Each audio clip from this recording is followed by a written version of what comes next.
savez, sur le CFA, Madame Angela Merkel est allée au Mali et elle a dit au président Ibeka, cette monnaie ne vous avantage pas. Mais si vous voulez, je peux en parler au président Hollande.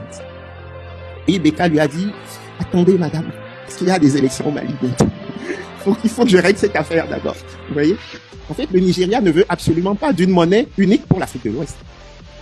Le Nigeria ne veut pas abandonner son naira.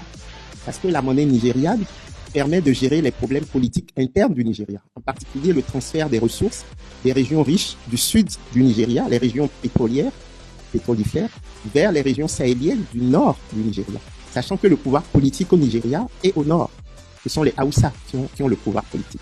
Même si actuellement vous avez un président Yoruba, Bola Tinubu, n'oubliez jamais qu'il vient d'un parti politique Haoussa, qui l'a présenté. En fait. Et c'est d'ailleurs pour ça que quand le président Macron et la CEDEAO ont menacé d'intervenir au Niger, nous, qui vivons en Afrique de l'Ouest, nous savions que ça ne pouvait pas être possible, puisque le Nigeria devait être le chef de file de cette intervention militaire. Sauf que vous n'imaginez pas que les militaires Haoussa du Nigeria allaient attaquer les populations Haoussa du Niger, sur instruction donnée par un président Yoruba. Ce qui allait se passer, c'est qu'on allait faire un coup d'État au président Tinubu du Nigeria. Et un Haoussa aurait pris le pouvoir au Nigeria pour dire, nous, on n'attaque pas nos frères du Niger. Et donc, le président Macron appelait tout le temps le président Tinubu, alors, président, quand est-ce qu'on fait cette attaque? Et il dit, oui, juste une minute. Monsieur Macron, une minute, je dois juste rappeler 2 ou 3 chefs d'État pour m'assurer que tout est OK. Mais jusqu'à présent, depuis juillet 2023, là, nous sommes en octobre 2023, il n'y a toujours pas eu d'intervention.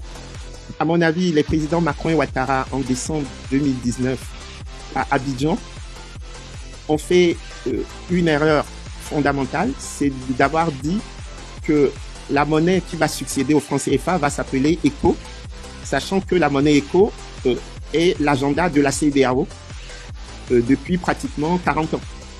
Certains pays qui utilisent le franc CFA disent « Oui, mais on ne va pas s'embarquer avec des gens aussi brouillons que les Nigérians.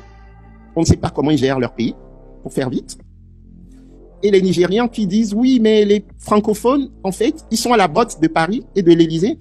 Et donc, ce qu'ils veulent faire, c'est confisquer le projet de création de la monnaie ECO et en faire un cheval de Troie pour le franc CFA qui va juste changer de nom, mais qui va être gouverné par Paris. » Le problème que nous avons avec nos chefs d'État, c'est que comme ils sont tous dans la dictature des urgences, ils n'ont jamais le temps de s'asseoir pour régler des problèmes dits de moyen long terme.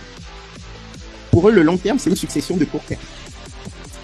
Et donc, quand vous discutez avec un chef d'État, vous lui exposez les choses, il trouve que rationnellement, ça tient la route.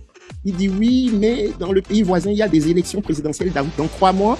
Et donc, le président voisin dit, attends d'abord que je règle la question de mon élection. Et on reprendra le dossier monétaire. Sauf que quand lui, ça finit chez lui, il y a une autre élection qui démarre ailleurs. Et j'ai fait le compte entre 2019 et aujourd'hui, il y a eu à peu près 10 élections présidentielles. Ça tournait. Et sur la question, par exemple, de la garantie française. Parce qu'au fond, on a un problème avec la garantie française. C'est-à-dire que vous ne trouverez nulle part au monde un assureur qui vous garantit sans contrepartie. Au moins, vous devez payer une prime d'assurance. Donc, la contrepartie de la garantie française, historiquement, c'était le dépôt d'au moins 50% de nos réserves de change auprès du Trésor français. Et ces dépôts étaient certes rémunérés, mais c'était la contrepartie de la garantie que la France offre. Mais, sauf que maintenant, toutes les réserves ont été rétrocédées à la Banque centrale des États de l'Afrique de l'Ouest, et la France dit « je maintiens ma garantie ». Et donc, il y a un souci. Pourquoi l'assureur, qui n'a aucune contrepartie, maintient la garantie? La fermeture des frontières. Finalement, le président Talon du Bénin, qui lui avait naïvement fermé la frontière avec le Nigeria, ce qui était un des poumons. Malanville, qui est au nord Bénin, c'est un des poumons de l'économie béninoise. Tous les produits qui allaient au Niger passaient par Cotonou, puis Malanville. Et ils ont fermé ça. Et finalement, le président Talon a fait un discours pour dire, comme les autres, en particulier le voisin togolais, n'a jamais appliqué les sanctions de la CEDEAO, finalement, moi aussi, je lève les sanctions contre le Niger. Et le Niger a dit, pour te punir, nous, on ferme la frontière. On maintient la frontière fermée. Et comment ça a été résolu? Le président Talon a dit, si vous maintenez votre frontière fermée, eh bien, votre pétrole, qui doit passer par le Bénin pour partir, moi, je le bloque aussi. Et c'est ce qui s'est passé. Et la Chine, qui pilote le pétrole nigérien, a dû venir mettre ensemble le président nigérien et le président béninois pour dire, entendez-vous, parce qu'il faut quand même que ce pétrole il puisse circuler.